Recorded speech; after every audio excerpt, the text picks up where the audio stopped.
Hi friends, এখন তো তোমাদের বর্ষাকাল চলছে। তো তোমাদের একটা ছোট্ট টিপস দিই। বর্ষাকালে তোমরা সবাই প্রত্যেকে ম্যাক্সিমাম মানুষই হেয়ার ফলে ভোগে। তো এই হেয়ার ফলের জন্য আমি একটা টিপস দিচ্ছি যে তোমরা রাত্রিবেলা শোয়ার সময় অতি অবশ্যই সপ্তাহে 3 দিন করতেই পারো।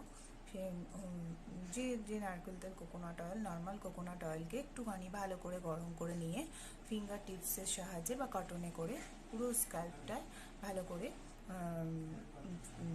অ্যান্টি ক্লকওয়াইজ ঘুরিয়ে স্ক্যাল্পটা ম্যাসাজ করে নেবে। আর দিনের বেলার ক্ষেত্রে বলি, তোমরা প্রত্যেকে একটু চেষ্টা করবে এই সময় মাথায় স্ক্যাল্পে খুশকি হয়, চিপচিপে টাইপের খুশকি হয়, যেটা ম্যাক্সিমাম টাইম অয়েলি স্ক্যাল্পে হয়ে থাকে। তো এটা একটা ফাঙ্গাস চুলের।